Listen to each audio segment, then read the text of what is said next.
And now, I think Mina is going to join us for a more focused discussion on events in the Middle East. Please will you welcome alongside Mina, Sir John Jenkins, former UK ambassador to Saudi Arabia, Iraq, and several other countries. Emma Sky, director of Yale World Fellows Program, who's an author and former senior civilian advisor to the US military. And Con Coughlin, the Telegraph's defense editor and chief foreign affairs columnist. Plus, a columnist for The National. Thank you.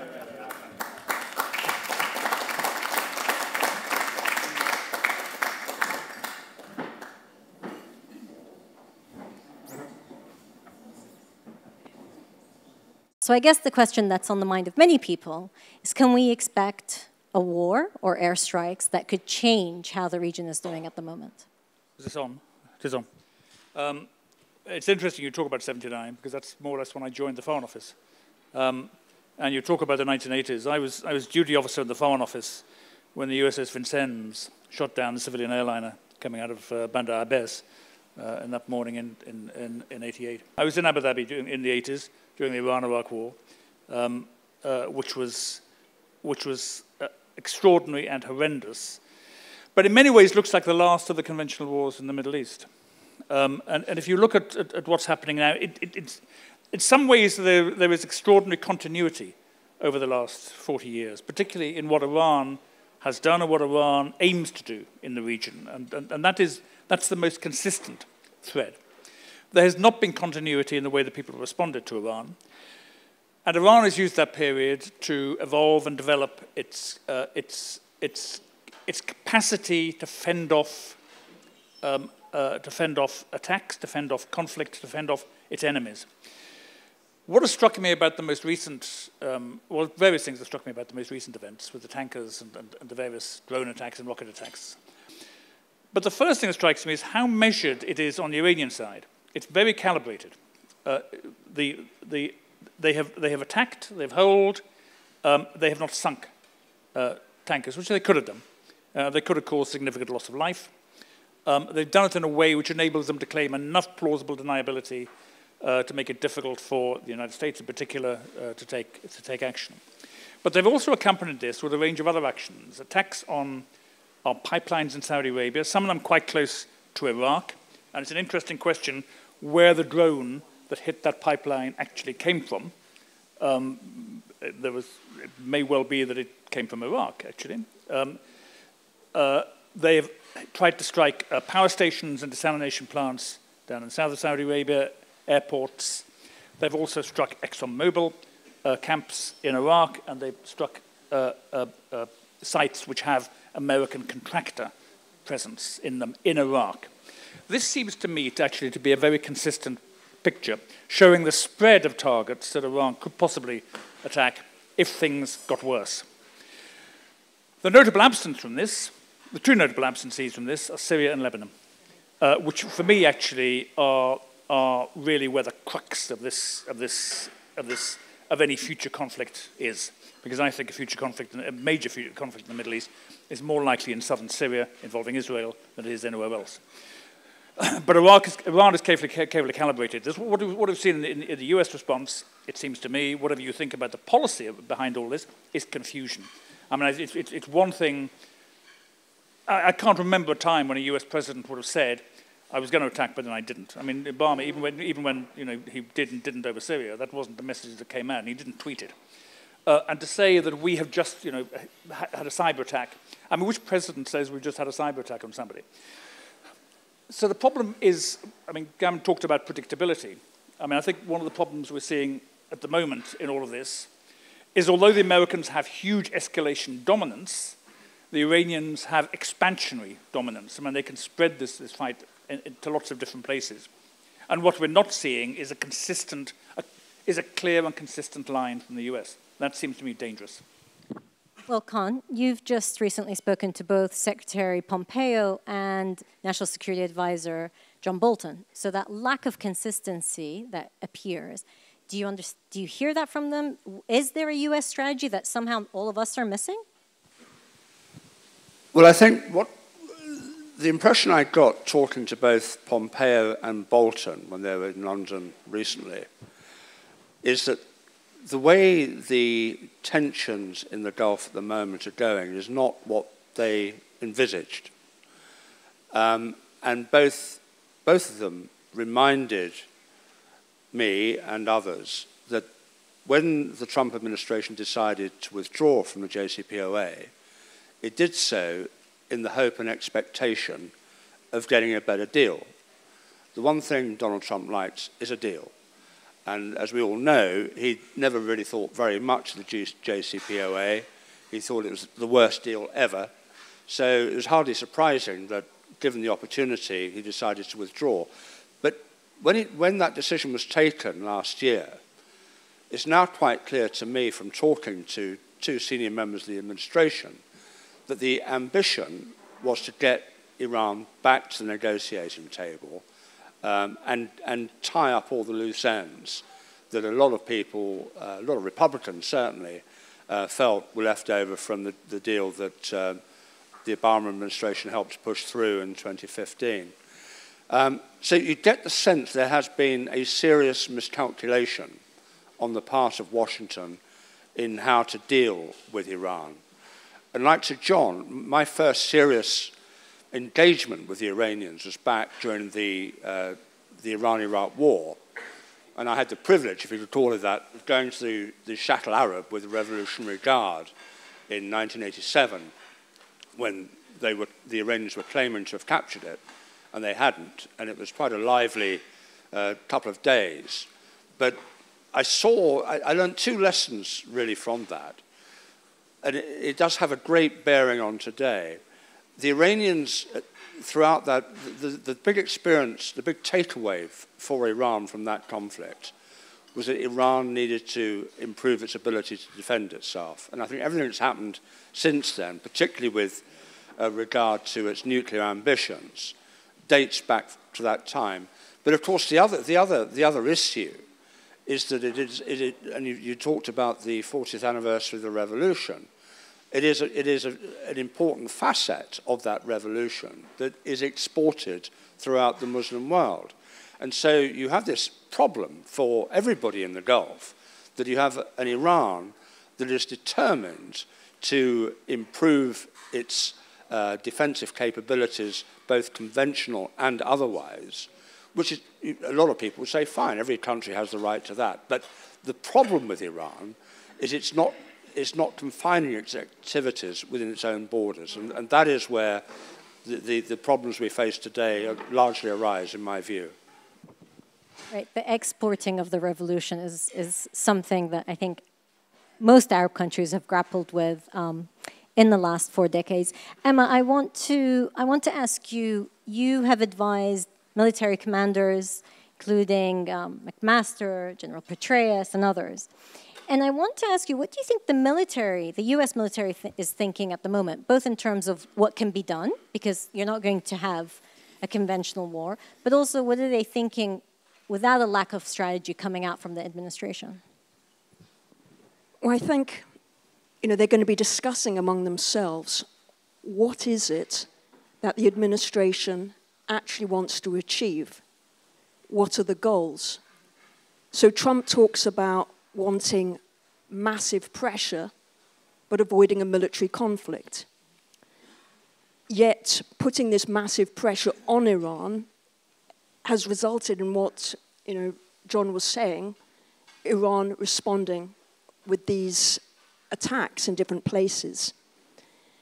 So you've got Trump basically not wanting a conflict, but in his administration, you've got Bolton, who for 2 decades has been talking about regime change in Iran, who advises and speaks to Mujahideen al-Khalq, who's always been at their events.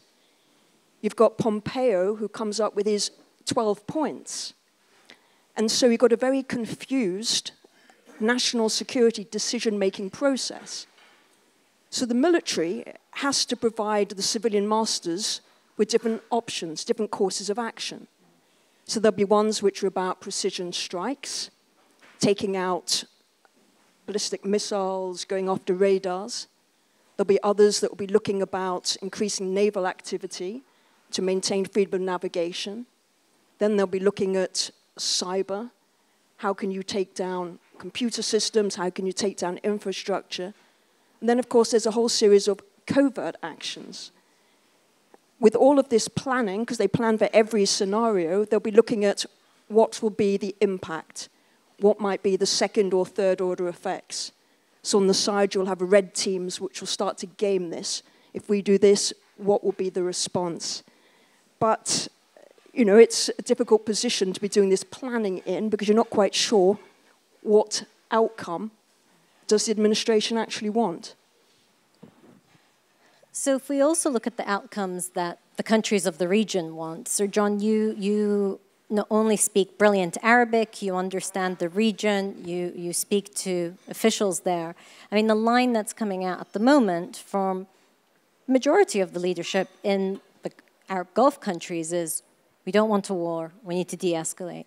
So what are the options if you're to give advice to officials or you were to confer with officials in the region?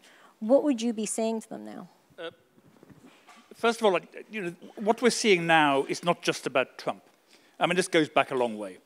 And you can trace it back to 2003, you can trace it back further if you like, but you think about 2003 and what happened subsequently in Iraq and the Obama period. And I think a lot of I mean, particularly in the Gulf, and particularly Saudi Arabia and the Emirates, lost confidence in the willingness or ability of the United States to act as the guarantor of their security, which the United States had done, in effect, since the 1960s. And I think that was in many ways a decisive moment. So whatever Trump does, I mean, he's a latecomer to this party. And I think if you look at what the Emirates and the Saudis think about this, it's conditioned by what happened under George W. Bush, and particularly under Obama. It was very interesting during the negotiations for on the nuclear file for the JCPOA, the position that the Gulf states took, because everybody knew that the real problem for the Gulf states was not really the nuclear file or the possibility that Iran would possess a nuclear weapon at some point. It was what Iran was doing in terms of colonizing other Arab states, particularly Lebanon, Iraq, which had been going on since 2003, which is a whole different story, and then, of course, latterly, Syria. And we're seeing the same pattern across the state. And actually, Iran has not been pushed back in any of these states. And what they wanted originally was a separate negotiating strand on that led by the United States. They did not want this to overlap with the nuclear file because they said, because they didn't trust the negotiators to look after their interests efficiently if they weren't present. Then at the very end, they wanted the two things combined, and neither happened. So they're left with a situation where there's a nuclear file, a nuclear deal, a JCPOA, which they didn't like, but they'd have been okay with as long as other stuff was happening at the same time. But the other stuff was never happening. And I saw Wendy Sherman writing an op-ed recently saying, you know, I'm a hardliner on this, and I'm a hardliner on other stuff as well. Well, that wasn't the way it came across at the time. I mean, basically, the Gulf states thought that what the United States and Europe wanted was to get a deal on a nuclear file for various reasons, including domestic politics, and then forget about the whole thing, because they thought that Obama in particular wanted to move on and talk about China and India and so forth. I think that's still the position, and I think the problem so I understand why they do what they do and where they're coming from. I think the problem is that they themselves don't have any good answers to what you do about Iran. Because if you look at where the Iranian, the core of Iranian strength lies now, it's across what I call the Greater Levant. And that will only persist because what's happening now has gone beyond conflict or gone beyond the militification of these states. And what we're now seeing is the economic colonization of these states. You think about the role of Khatam al-Anbiya, of Jihad al-Bina in Lebanon, in Syria, even in Yemen, and the way in which the militias in these states are accumulating banking and construction interests as well. And that, it seems to me, is the future. And that will embed Iran in this area far more deeply than it's ever been embedded in this area up to the Mediterranean, probably since the Achaemenids. And that's really what spooks the Gulf states. Do they have the capacity on their own to do something about this? My answer is no, not really. In Yemen, maybe. I mean, Yemen is, we haven't talked about Yemen, and we can talk about Yemen presumably at some point. I mean, you know, Yemen is the backyard of Saudi Arabia and has been since the foundation of the Saudi state. And that's important, and there are things you can do in Yemen. In the Gulf, in the Greater Levant, I think it's very difficult. I think what they would like is Iran contained, constrained, and deterred. But they need the sort of relationship they had with the United States before Obama for that to happen, and because they need the United States to convene. And what the United States has above all is convening power, and that's not being used. But it wasn't being used under Obama either. Emma, can I pick up with you about, can Iran be contained in Iraq? Because that's probably one of its strongest assets at the moment, the border that it shares with Iraq, but also the incredible weight it now has in Iraq. I think it's going to be very difficult. I mean, firstly, you need the Trump administration to articulate what its objectives are. So at the moment, Trump just seems to be concerned about the nuclear deal. But if they want to go beyond that, they need to say, okay, the nuclear deal, Iran's support for militias, and Iran's ballistic missile program must have these as separate lines. So it must be clear. You can look at, during the fight against ISIS, the US military and the Shia militias were kind of working together. There was some sort of non-confliction. They were working for the same goal. Now that ISIS has been removed, that threat is gone, you've got the Hashid looking for a new purpose. And as John's saying, they've been colonizing everywhere. If things flare up with the US, you can imagine Iran will be pushing the militias to respond against US assets inside Iraq. And in preparation for that, you've seen the US military, or the US civilians being withdrawn, scaled down from the embassy, and you've seen the US military increase its force posture in the region. So 2,500 more soldiers sent out there, B-52s, Patriot missiles, all that going out. But Iran looks at Iraq almost as a lung. It's how it's getting its fuel, I mean, in terms of its finance, how it stays alive. It relies on Iraq for its own continuation. And Iraq is caught, as some Iraqi friend described to me, he said, we're a little car caught between two big buses. So he doesn't quite know how to play this, and it's trying to stay out. Can Iran be contained in Iraq? Can Iran be contained in Syria? The US has got more influence over Iraq, but it's really got to have the determination to do this. And this is not just for this year. This is like long term. It's got to have that long-term commitment. And as John was saying, that long-term commitment is not seen. It's very erratic. One day Trump says, I want all the troops out. The next day he says, I'm going to have troops based here to fight in Syria. So again, it's really not clear.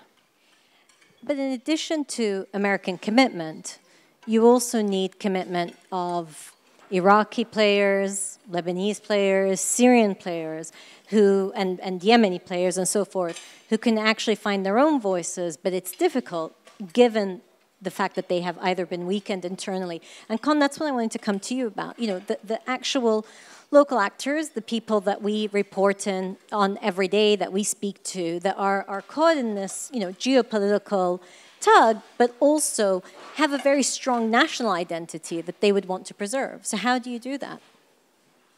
Well, I think you come back to the point that Sir John was making about the economic dimension to this.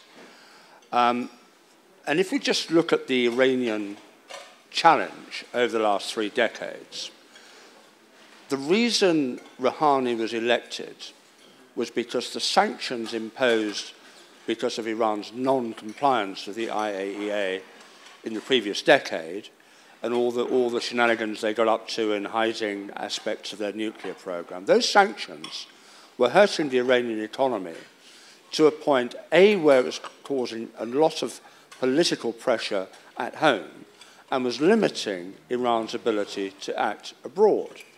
And one of the consequences of the JCPOA is that billions of pounds are freed up, and it's seen a revival in the activities of the Revolutionary Guards that enabled them to fund the Houthis, enabled them to meddle in Iraq and Syria. I mean, the Syrian campaign has cost the Iranians billions.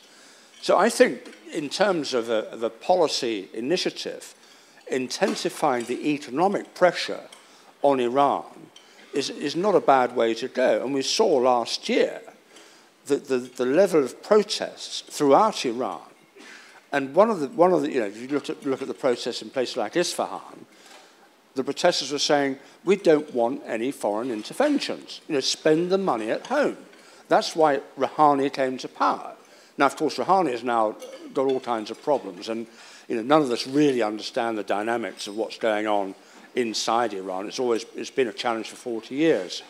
So, I mean, but what we do know is Iran is struggling to pay the salaries of Hezbollah and the militias in Syria. I think in Lebanon recently, the Hezbollah people were basically having fundraisers to sustain their activities. So you wonder how much longer Iran, in economic terms, can sustain the great gains it's made over the last 3 or 4 years. As for the native peoples, I mean, I remember back in 1984, I was in Beirut in February 1984, when Hezbollah first appeared on the streets of West Beirut, and they were there to challenge the Israelis who were still occupying South Lebanon. But you fast forward to today in Lebanon, and they've taken over large tracts of the country without really the consent of the Lebanese people. And there's an argument that they've overstayed their welcome. Coming back to Iraq, I mean, the Iraqi Shia and the Iranian Shia, as you well know, have a very problematic relationship. The Ayatollahs in Najaf and elsewhere just laughed when Khomeini first came up with his Velayat al-Faqih to, you know, the rule of the jurisprudence. So I think there is a way to contain Iran that's not military. I think we can be smart, and the economic pressure is certainly working, which is why we've seen these rather half-hearted attempts to disrupt trade in the Gulf. But I don't think you'll see the Iranians pushing for a full-scale military confrontation. Well, I mean, that's the hope, because in reality, you almost feel like the activities of the last few weeks is almost saying, how far can we push this? What is the red line? How far can we push it? And some of the concerns in the region is like, well, if you keep pushing and there's no reaction, we don't know what the next step would be. I want to thank my incredible panel. Thank you so much. I know some of you have had to change planes to make this happen, flights to make this happen. You've traveled a long way. I really appreciate your support for The National and for being with us here today. You can read about all this on The National, of course, thenational.ae. So log in, subscribe, do everything you need to do.